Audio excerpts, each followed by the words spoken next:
Hello students, mathematical logic में अगर हम जैसे कोई भी स्टडी करते स्टार्ट करते टॉपिक, उसमें बहुत ही छोटे छोटे टॉपिक हैं।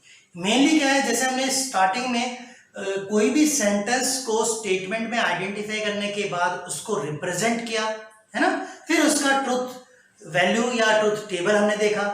ऐसे ही हमने कंपाउंड स्टेटमेंट भी किया।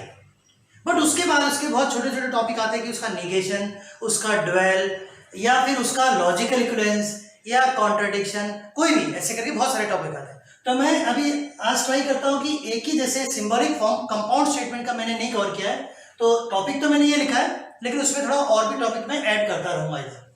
तो सबसे पहले चीज, अगर हमें कंपाउंड स्टेटमेंट दिया हो तो उसका सिंबॉलिक फॉर्म कैसे रिप्रेजेंट करेंगे। सिंबॉलिक फॉर्म में रिप्रेजेंट करने से पहले आपको कंपोनेंट स्टेटमेंट यानी इंडिविजुअल स्टेटमेंट आपको आइडेंटिफाई करने हैं। सपोज आप फर्स्ट एग्जांपल लेते हैं इसमें, if 2 is a rational number then root 2 is not an rational number। ये है फर्स्ट कंपाउंड स्टेटमेंट हो गया। तो हमको पहले आइडेंटिफाई करने के लिए P और Q सेपरेटली लिखना है। सो यहां पर P कौन सा देगा, if 2 is a rational number। so if 2 is a rational number। अभी देखिए, अगर हम सेंटेंस को सेग्रीगेट करें तो मुझे इफ नहीं लिखना है। क्यों नहीं लिखना है? क्योंकि ये जो इफ और देन है, ये किस समय काम आएगा, जब आप लॉजिकल कनेक्टिव यूज करेंगे। ठीक है, तो इसको आपको लिखना नहीं है। 2 इज अ रैशनल नंबर। और उसके बाद एक और चीज ध्यान देना, मैं अभी जो लिख रहा हूं, लिखने के बाद मैं आपसे पूछता हूं क्या मैंने नहीं लिखा। Root 2 is an irrational number. अब यहां पर आप ध्यान देंगे, मैंने सेकंड जो स्टेटमेंट कंसीडर किया है उसमें लिखा है root 2 is an irrational number, लेकिन यहां पर ध्यान दीजिए इसमें नॉट का यूज हुआ है, तो यहां पर आपको नॉट का यूज नहीं करना है। यह चीज आपको मेन ध्यान रखना है। अभी अगर मैं इसका सिंबॉलिक फॉर्म इसको रिप्रेजेंट करता हूं सिंबॉलिक फॉर्म में, तो हमने स्टेटमेंट सेग्रीगेट किए, ये कंपोनेंट स्टेटमेंट होते हैं, इसको इंडिविजुअल स्टेटमेंट भी बोलते हैं। और उसके बाद आपको ये देखना है कि इसमें लॉजिकल कनेक्टिव कौन सा यूज होगा। इफ देन, तो कौन सा लॉजिकल कनेक्टिव यूज होगा, तो मैं ये ऐसे करके जस्ट आपको कंडीशनल वाला इफ देन के लिए हम कंडीशनल लॉजिकल स्टेटमेंट यूज करते हैं, लॉजिकल कनेक्टिव। अब जब मैं लिख रहा हूं उसको आप ध्यान देना, P स्टेटमेंट हो गया, कंडीशनल लगाया, लेकिन यहां पर देखिए मैंने निगेशन लगाया है। क्लियर हुआ? नेगेशन लगाया है। सो अब मैं इसको एनक्लोज कर सकता हूं। यहां पर आपने ध्यान देना है कि Q के साथ मैंने नेगेशन लगाया, तो यहां पर individual statement root 2 is an rational number है, लेकिन कंपाउंड स्टेटमेंट जो गिवन है उसमें नॉट है। तो अगर सिंबॉलिक फॉर्म आप उसका वैसे बोलते हैं तो आपको इसको यहां पर अगर नॉट लगा दे तो यहां पर भी आपको नेगेशन लगाना पड़ेगा। Is it clear? केवल कंपाउंड स्टेटमेंट की अगर हम लोग बात करते हैं तो यहां पर नॉट यूज नहीं होगा, लेकिन इसके कंपाउंड स्टेटमेंट की बात करते हैं तो यहां पर हमें नॉट लगाना पड़ेगा। क्लियर हो गया? तो ये चीज आपको ध्यान देना है, कंपोनेंट स्टेटमेंट में नॉट का यूज नहीं करना है। जब आप सिंबॉलिक फॉर्म पूरा लिखेंगे तो आप उसके आगे नेगेशन लिख सकते हैं। देखिए इसके आगे नेगेशन, तो ये इसका फर्स्ट का आंसर हो गया। क्लियर हो गया? इसमें क्या क्या देना है, कंपोनेंट स्टेटमेंट सेग्रीगेट करना है, ये देखना है कि लॉजिकल कनेक्टिव क्या यूज हुआ है, और नॉट का यूज कभी भी आपको कंपोनेंट स्टेटमेंट में नहीं करना। तो मैंने एक एग्जांपल ही ऐसा लिया है। अभी सेकंड एग्जांपल हम कंसीडर करते हैं। यहां पर क्या है, coordinator is a square and उसके आगे क्या लिखा है, if and only if it is rhombus. सबसे पहले हमें सेग्रीगेट करना है। सो फर्स्ट क्या लिखेंगे, quadrilateral is a square, लेकिन सेकंड वाला क्या होगा, it is a rhombus। अभी सेम वे सिंबॉलिक फॉर्म करने के लिए ये मैं इरेज कर देता हूं इसको, हम अभी ये कर रहे हैं। सिंबॉलिक फॉर्म करने के लिए P एंड Q तो मेरे को लिखना ही है, लेकिन लॉजिकल कनेक्टिव कौन सा यूज हुआ है इधर, ये ध्यान रखना आपको, ये लॉजिकल कनेक्टिव हो गया। तो इसके इन बिटवीन हम कौन सा है, इफ एंड ओनली किसके लिए होता है, बाय कंडीशनल के लिए। किसके लिए होता है? Bye conditional. तो ये हमारा सिंबॉलिक फॉर्म हो गया। अभी आप थोड़ा याद रखिएगा कि हमने क्या सिंबॉलिक फॉर्म रखा था, फिर मैं उसके आगे फिर से एक और टॉपिक बताऊंगा तो कंटिन्यूटी में रहेगा। सिमिलरली एक और एग्जांपल मैंने लिया, it is cold and raining. इसमें अभी सिंबॉलिक फॉर्म में करने के लिए अगेन हमें पी एंड क्यू सेग्रीगेट करना है। तो पी अगर मैं लिखता हूं तो लिखना है इट इज रेनिंग, और क्यू क्या करेंगे? It is cold. लेकिन कनेक्टिव कौन सा यूज हुआ? एंड। तो यहां पर सिंबॉलिक फॉर्म क्या हो गया? क्या हो गया? कोई बोला आप लोगों ने? यस, ये रॉन्ग लिखा है। कौन सा है? Conjunction.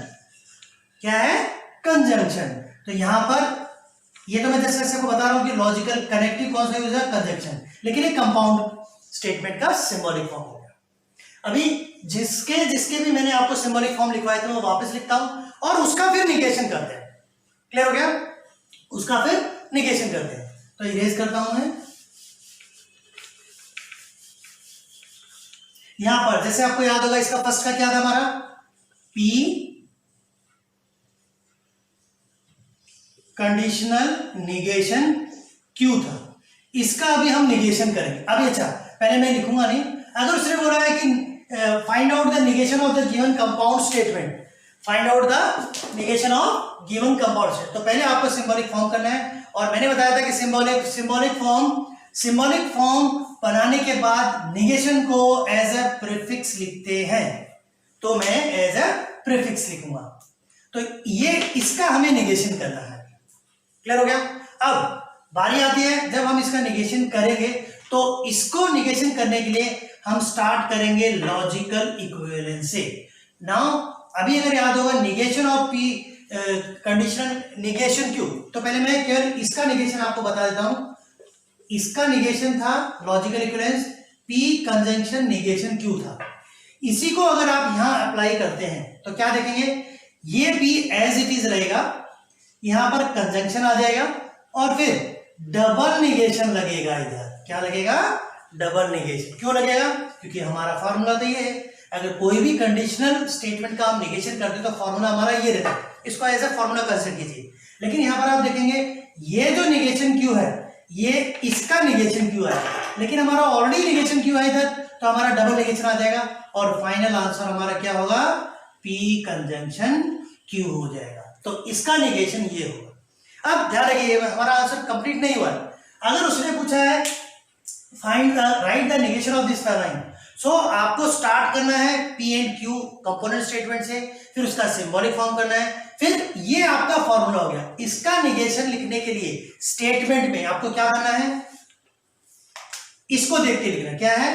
If 2 is a rational number. अभी पहले इफ था, यहां पर क्या है? कंडीशनल नहीं है, तो हमें क्या करना पड़ेगा?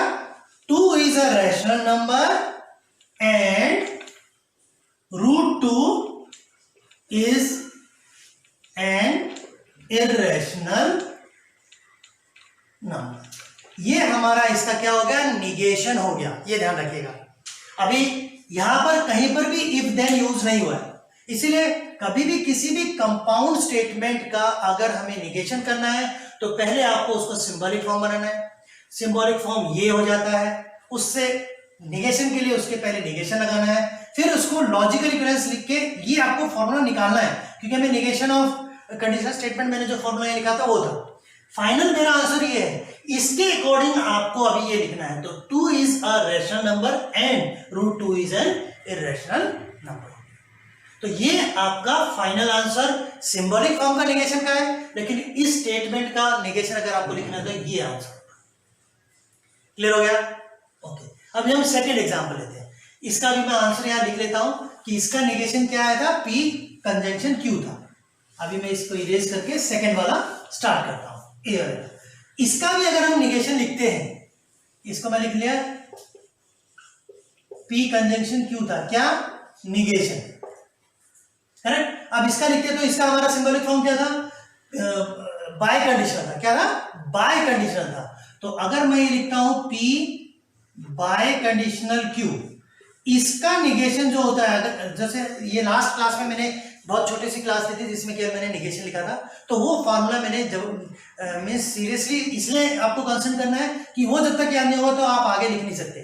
तो इसका जैसे है, इसका फार्मूला क्या है, P conjunction negation Q disjunction P Q conjunction negation Q, ये इसका निगेशन होता है। क्लियर हो गया? Negation of P bye conditional Q is this. अभी स्टेटमेंट क्या है हमारा, coordinator is a square if and only if it is a rhombus. तो पहले अभी हमें इसका निगेशन निकालना है, तो इसका निगेशन का आंसर ये है, डायरेक्टली हमें मालूम है, और तो कोई चेंज है नहीं। तो डायरेक्टली अगर ये लिखना है मुझे, तो यहां पर अभी इसको अगर हम आगे सॉल्व करते हैं तो कुछ सॉल्व कर सकते हैं क्या? उसके लिए हमें लॉजिकल जो हमारे लॉज हैं वो हमें यूज करने होंगे। तो क्योंकि ये थोड़ा सा बड़ा हो गया और अभी तक मैंने आपको लॉजिकल लॉज बताए नहीं है, तो वो मैं अभी यहाँ सॉल्व नहीं कर सकता। पर ये एग्जांपल थोड़ा सा इससे हटके हो गया, इसलिए मैं आगे इसको सॉल्व करके नहीं बता रहा हूँ। क्लियर हुआ? लेकिन इसमें फिर इसको हम क्या करते हैं, ओपन करते हैं। क्या करते हैं? ओपन करते हैं। ओपन करने के लिए क्या होगा, ठीक है मैं बता ही देता हूं। इसमें आप अगर इसको स्टार्ट करते तो P यहां पर डिसजंक्शन हो गया, ये वाला conjunction, Q conjunction negation P हो गया, फिर हमको इससे मल्टीप्लाई करना है और बीच में हमारे पास ये आ जाएगा निगेशन Q। ठीक है, ये हम बाद में सॉल्व करते हैं, ठीक है, क्योंकि ये काफी बड़ा हो जाएगा और उसमें आपको लॉजिकल लॉज यूज करने हैं। सेम है, अगर इसका हमें निगेशन करना है, इसका जल्दी हो जाएगा क्योंकि आपको उसके लिए लॉजिकल लॉज करने की आपको जरूरत नहीं पड़ेगी। इसमें अगर इसका निगेशन करता हूं तो क्या हो जाएगा, P कंजंक्शन Q है, तो आपको डी मॉर्गन्स लॉ मालूम है, तो यहां पर निगेशन हो गया। इसका original statement P conjunction Q है, लेकिन इसका निगेशन ये हो गया। इसको डी मॉर्गन्स लॉ के हिसाब से हम क्या लिखेंगे, negation P disjunction negation Q। अभी इसको अगर हम लिखेंगे तो क्या होगा, कंपाउंड स्टेटमेंट का negation, it is not cold and is not raining, ये इसका निगेशन हो जाता है इन स्टेटमेंट। सिंबॉलिक फॉर्म में तो ये हो गया, क्लियर हो गया। बट ये वाला हम नेक्स्ट टॉपिक में कवर करेंगे जो कि लॉजिकल लॉ के साथ होगा। क्लियर हो गया? तो हम नेक्स्ट टॉपिक इसमें थोड़ी देर बाद स्टार्ट करते हैं। हेलो, अभी देखिए सिंबॉलिक फॉर्म हमको मालूम पड़ा, तो सिंबॉलिक फॉर्म में एक और मैंने एक थोड़ा सा स्टेटमेंट लिखा है जो कि कंडीशनल का है। कंडीशनल में थोड़े टॉपिक ज्यादा आ जाते हैं under sub topics. So if surface area decreases then pressure increases में सिंबॉलिक फॉर्म के लिए करना पड़ेगा P एंड Q मैंने सेग्रीगेट किया है। लॉजिकल कनेक्टिव कौन सा यूज है, इफ देन का, तो मैंने सिंबॉलिक फॉर्म लिखा है। अब आपको कंडीशनल स्टेटमेंट में अगर क्वेश्चन आता है, right the converse inverse and contrapositive of this given state compound statement. I repeat, question आता है कि right the converse inverse and contrapositive of given compound statement. तो आपको पहले ही सेग्रीगेट करना है, सिंबॉलिक फॉर्म लिखना है, और फॉर्मूला ये हो गया, फॉर्मूला ये हो गया, ये आपको फॉर्मूले याद रखने हैं। क्लियर हो गया? यानी अगर कन्वर्स है तो हम किसको, इन दोनों का कम्यूटेटिव करते हैं, यानी प्लेस इंटरचेंज करते हैं। लेकिन इसमें आप देखेंगे इसी में निगेशन पुटअप करके हम फॉर्मूला लिखते हैं, और कॉन्ट्रापोजिटिव में इसके आगे और इसके आगे निगेशन करके हम लिखते हैं। तो आपको अगर इसका कंपाउंड स्टेटमेंट का कन्वर्स लिखना है, फॉर्मूला ये होगा, तो इसके अकॉर्डिंग अब आपको लिखना है। तो क्या लिखना है इसमें, if pressure increases then surface area decreases। ये इसका आंसर हो गया। कौन से का? इसका, फर्स्ट का। ये फर्स्ट हो गया, फर्स्ट का मैंने ये आंसर आपको लिख के दिखाया है। अब अगर आप, मैं अभी इसके बाद में ये लिख देता हूं क्योंकि मेरे पास यहां ऑलरेडी लिखा हुआ है। अगर कॉन्ट्रापोजिटिव लिखते हो तो अभी मैं इसका बेनिफिट उठाता हूं बोर्ड का, इफ के आगे ये जो है, if pressure does not increase, क्योंकि यहां पर निगेशन है, ठीक है। सो मैं यहां पर चेंज करूंगा किसके लिए, थर्ड के लिए, ये थर्ड हो गया। If pressure does not decreases, increase है ना वो तो, ओके इंक्रीज लिखते हैं जो है increases, then surface area does not increases. दोनों में हमारे पास निगेशन आ गया है। आई देखिए अकॉर्डिंग टू दिस ही मैंने लिखा है, ये क्यू हमारा कौन सा है ये, तो if pressure does not increases, if pressure does not increases then surface area does not decrease, ये इसका हो गया। तो ये फॉर्मूला आपको मालूम होना चाहिए। अब सेम मैं सेकंड का अगर मैं लिखता हूं, यहां पर पहले क्या है, P हमारा सरफेस एरिया डिक्रीज है, तो क्या लिखना है, if surface area does not decreases then pressure does not increases. तो एक स्मॉल टॉपिक था जो मैंने कवर किया, बट इसके अकॉर्डिंग ही आपको आंसर लिखना है। क्लियर हुआ? अब ध्यान रखना, इसका गिवन कंपाउंड स्टेटमेंट का कन्वर्स, इनवर्स, कॉन्ट्रापोजिट, जब तक आपको ये फॉर्मूला याद नहीं होगा, और ये आपको लिखना भी है, सेग्रीगेट करना है, सिंबॉलिक फॉर्म करना है, फिर आपको लिखना है कि for given for any conditional statement, compound statement, the converse, inverse and contrapositive are this and hence according to that आपको स्टेटमेंट ऐसे लिखना है। क्लियर है बच्चों? इसके बाद मैं एक और छोटा सा टॉपिक स्टार्ट करूंगा। Thank you. ओके बच्चों, देखिए अभी एक और मैंने एक टॉपिक लिया है। एक्चुअली मैथमेटिक्स में बहुत सारे छोटे छोटे टॉपिक हैं, तो उनके ऊपर थोड़ा पहले आपको नॉलेज रहेगी तो आप सॉल्व कर सकते हैं। ठीक है, अभी एक है ओपन सेंटेंस अगर होता है तो कैसा होगा, वो ये एक तरह का ओपन सेंटेंस होता है। आपको अगर ओपन सेंटेंस को स्टेटमेंट में कन्वर्ट करना होता है तो आपको क्वांटिफायर्स यूज करते हैं। क्या? क्वांटिफायर। लेकिन क्वांटिफायर्स टू टाइप्स के होते हैं। कौन कौन से? एग्जिस्टेंशियल क्वांटिफायर्स होते हैं और यूनिवर्सल्स होते हैं, यूनिवर्सल क्वांटिफायर्स। ये टू टाइप्स के आपके पास क्वांटिफायर्स होते हैं। ठीक है, अभी इसको हम सिंबॉलिक फॉर्म कैसे यूज करते हैं, ये रिवर्स ही बनता है। क्या बनता है? रिवर्स ही। और इसको बोलते हैं हम देयर एग्जिस्ट। क्या बोलते हैं? There exist. लेकिन अगर यूनिवर्सल क्वांटिफायर में सिंबॉलिक फॉर्म लिखते हैं तो ये फॉर एवरी, इसको क्या बोलते हैं? For every. इनका यूज हमें करके, यानी क्वांटिफायर्स का यूज हम करके किसी भी ओपन सेंटेंस को स्टेटमेंट में कन्वर्ट कर सकते हैं। लेकिन क्योंकि हमने क्वांटिफायर्स का यूज किया तो उसको क्या बोलेंगे? Quantified statement. तो अभी हम क्वांटिफाइड स्टेटमेंट जब होगा तो हम इस सेंटेंस को, क्योंकि ये सेंटेंस ओपन सेंटेंस है, को हम टू टाइप्स में लिख सकते हैं। इन दोनों का यूज करके मैं बताता हूं। x + 3 = 4 for every real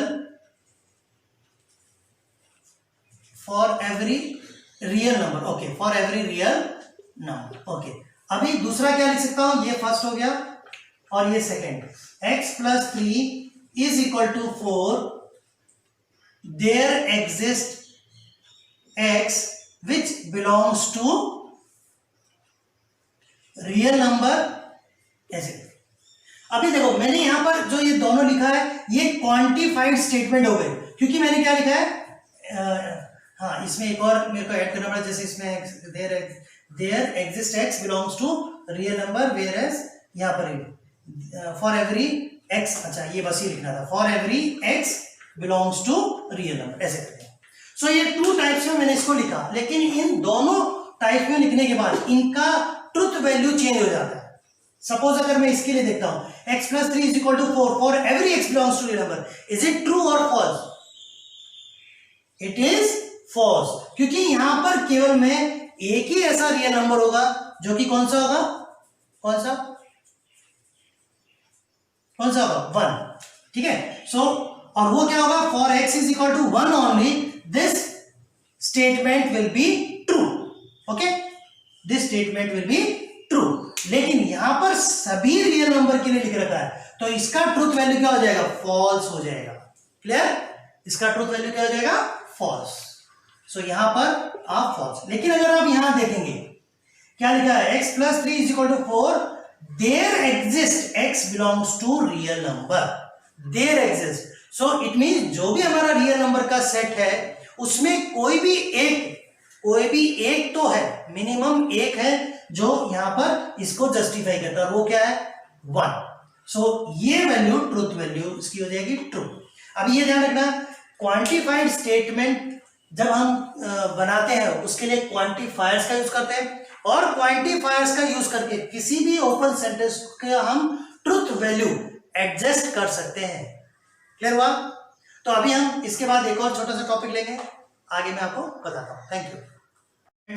सो आज के टॉपिक में हमने क्या क्या चीज कवर करी है, निगेशन ऑफ कंपाउंड स्टेटमेंट है ना, उसके बाद converse, inverse and contrapositive of conditional statement, जो कि बहुत ही इंपॉर्टेंट है और हमेशा आपको ये एग्जाम में क्वेश्चन मिलेगा।